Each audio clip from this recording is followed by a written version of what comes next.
The Bismarck Sea, March 2nd, 1943. Versex. The morning sun hangs low over the Solomon Sea, casting long shadows across a convoy of 18 Japanese vessels cutting through waters the color of slate. Aboard the lead transport, the Kyokusei Maru, Captain Hiroshi Yamada steadies himself against the gentle roll of the deck. Salt spray clings to his uniform, the air smells of diesel fuel, sweat, and the faint metallic tang of poorly preserved rations stored below. Around him stretches an armada, 8 destroyers, 10 transports, carrying 6,900 troops of the Imperial Japanese Army's 51st Division toward Lae, New Guinea. They move in tight formation, disciplined, deliberate. To the men aboard these ships, this convoy represents more than military necessity. It represents invincibility. For 2 years Japan has dominated these waters, 2 years of conquest, of Allied retreats, of enemy fleets burning on horizons that belong to the rising sun. The convoy steams forward with the confidence of a power that has forgotten how to lose. Captain Yamada does not know that his ship has less than 6 hours to live. 70 miles to the south, at airfields scattered across Port Moresby and Dobodura, the thunder begins. Not natural thunder, mechanical thunder, the roar of 300 American and Australian aircraft engines coughing to life in the pre-dawn darkness. B-25 Mitchells, A-20 Havocs, B-17 Flying Fortresses, Australian Beaufighters. The ground crews have been working through the night, loading bombs, checking fuel lines, painting fresh kill marks on fuselages already scarred by flak and combat. The pilots sit in their cockpits, goggles pulled down, hands resting on throttles waiting for the signal. They do not speak much. There is nothing left to say. They have trained for this moment for months. Low-altitude attack runs, skip bombing techniques, synchronized assault patterns. General George Kenney's 5th Air Force has transformed itself into a precision instrument of destruction. And today, it will play its symphony over the Bismarck Sea. The Japanese believed in certain truths. They believed their convoy was too large to be destroyed. They believed their destroyer escorts, battle-hardened veterans of a dozen Pacific engagements, would shield the transports from air attack. They believed that American airpower, stretched thin across thousands of miles of ocean, could not muster the concentration necessary to threaten such a force. They believed that even if attacked, their anti-aircraft guns and the sheer mass of their formation would absorb whatever punishment came from above. These beliefs were not arrogance. They were calculations based on experience, on 2 years of watching Allied forces retreat, scatter, burn. The convoy had been planned meticulously. It departed Rabaul at night, under cover of darkness. It sailed during the new moon, when reconnaissance would be difficult. Weather reports promised cloud cover, the low heavy overcast that would blind enemy bombers. Every precaution had been taken, every variable accounted for. But war is not mathematics. War is chaos wearing the mask of order. On the morning of March 2nd, the clouds part. Not completely, just enough. Just enough for American reconnaissance pilots to spot the convoy steaming through the Vitiaz Strait. Just enough for the coordinates to be radioed back to Port Moresby. Just enough for 300 aircraft to lift into the sky and turn north. Their bomb bays heavy, their pilots silent behind oxygen masks. The Japanese lookouts see them first. Dark specks on the horizon, growing larger, multiplying. Then the sound reaches them. Not the high-altitude drone of strategic bombers passing overhead, but the visceral, gut-churning roar of attack planes diving low, skimming the wave tops, coming in so fast and so low that the ship's guns cannot depress far enough to track them. The first wave hits at 9:35 hours. B-25 Mitchells modified for skip bombing, bombs released at mast height, skipping across the water like stones across a pond, detonating against steel hulls below the waterline where armor is thinnest. The technique is American ingenuity weaponized, born from necessity, perfected through practice, delivered with industrial precision. The Kyokusei Maru shudders. Captain Yamada feels the deck lurch beneath him, hears the concussion of the explosion through the soles of his boots before he hears it with his ears. Below decks, soldiers, boys from farming villages in Hokkaido and factory towns in Osaka, are thrown against bulkheads. Water rushes into compartments. The lights flicker, die, plunge corridors into darkness filled with screaming. The ship does not sink immediately. It lists, it groans, steel tears with a sound like the earth splitting open. And still the bombers come, wave after wave. The destroyers fire everything they have, 25mm anti-aircraft guns, 5-inch main batteries, even small arms, sailors standing on deck with rifles firing uselessly into the sky. But the American planes are too low, too fast, too many. For every bomber that falls trailing smoke spinning into the sea, 10 more press the attack. The sky becomes a lattice of tracer fire, the sea a field of waterspouts and explosions. The air smells of cordite and burning oil. The sound is beyond description, a continuous apocalyptic roar that drowns thought, reduces men to animals seeking shelter, that does not exist. The Japanese had expected resistance. They had not expected annihilation. On the second day of the battle, March 3rd, the massacre continues. Of the 18 ships that departed Rabaul, only 4 destroyers remain afloat, and they are fleeing north at flank speed, abandoning the transports, abandoning the thousands of soldiers clinging to wreckage in the oil-slicked water. The American pilots return again and again, until their ammunition is exhausted, until their fuel gauges read empty, until their arms ache from holding the stick steady through flak and turbulence. They strafe lifeboats, they strafe rafts, they strafe men swimming in the water. This is not cruelty for its own sake. This is war in its purest, most terrible form, the application of overwhelming force to destroy not just ships but capability, not just soldiers but intention. General Douglas MacArthur will later call it one of the most complete and annihilating combats of all time. He is not exaggerating.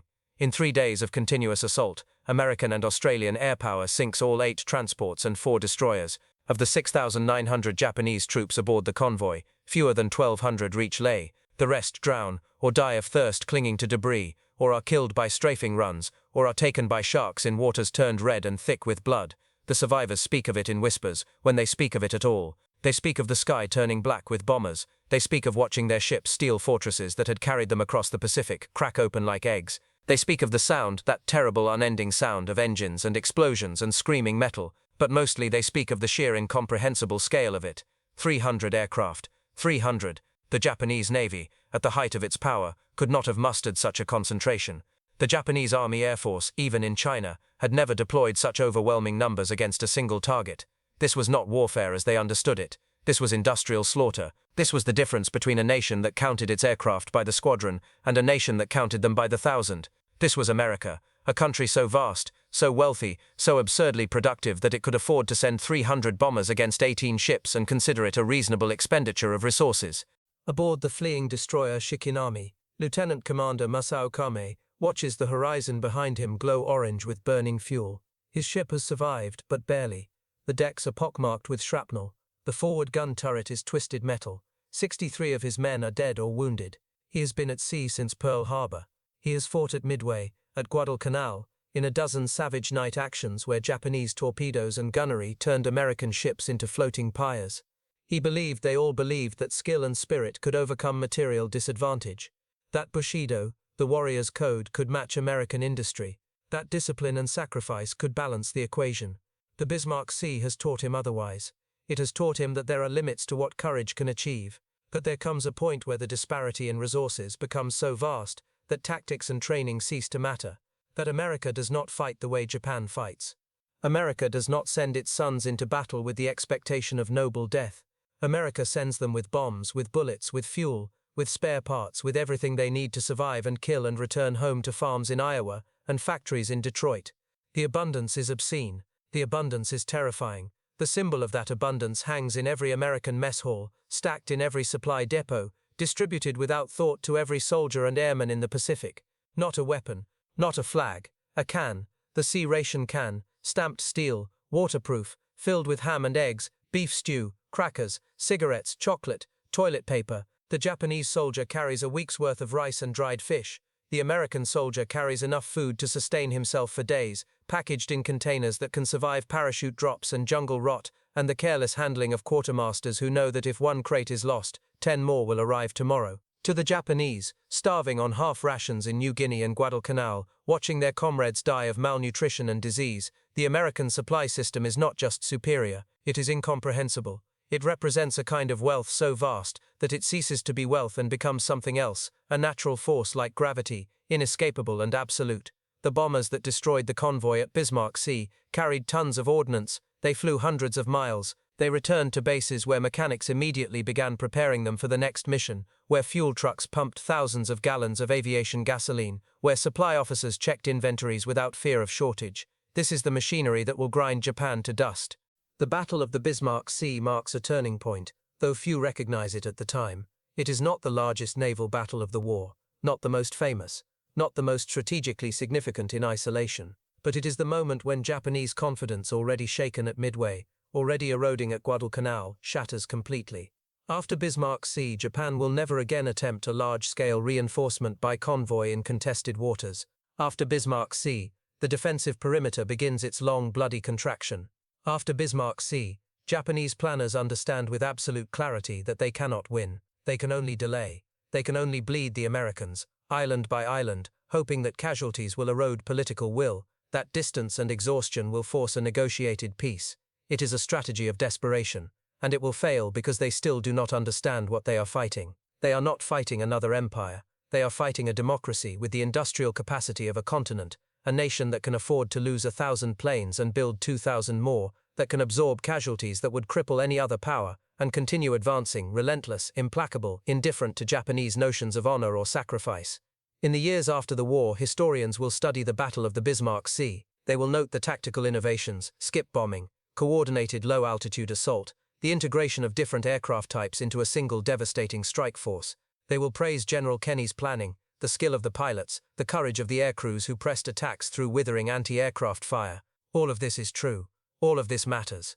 But the deeper truth lies beneath the tactics and the statistics. The deeper truth is that the Bismarck Sea was not won by American courage, though courage was present. It was not won by American skill, though skill was evident. It was won by American abundance, by the ability to put 300 aircraft over a single target because the factories back home could produce 3,000, by the ability to train pilots faster than they could be killed, by the ability to supply forward bases with everything necessary to sustain continuous operations, fuel, bombs, spare parts, food, medicine, all flowing through a logistics network so vast and efficient that frontline soldiers took it for granted, assumed it was normal, never understood that their enemy was starving.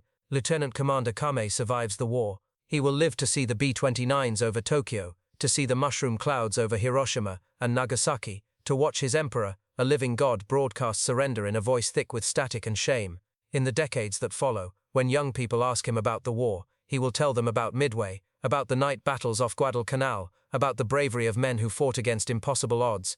But when pressed, when asked when he knew Japan would lose, he will close his eyes and see the Bismarck Sea. He will see 18 ships burning. He will hear the sound of 300 engines, that mechanical thunder rolling across the water like the voice of an industrial god pronouncing judgment. He will remember standing on the deck of Shikinami, watching the convoy die, and understanding with perfect terrible clarity that his country had challenged a force it could not comprehend, let alone defeat. The sea remembers what men forget. The Bismarck Sea still holds the wrecks of those ships, resting in the darkness a mile below the surface. The steel has rusted, the bones have dissolved, but the truth remains, settled into the silt like sediment, the truth that wars are not won by courage alone, that spirit cannot overcome steel, that a nation which controls the sky controls the future. The convoy believed it was untouchable. 300 bombers taught it otherwise. In 6 hours of fire and thunder and terrible precision, they erased not just ships but certainty. They erased the idea that Japan could win, and in the end, that erasure was the most complete victory of all.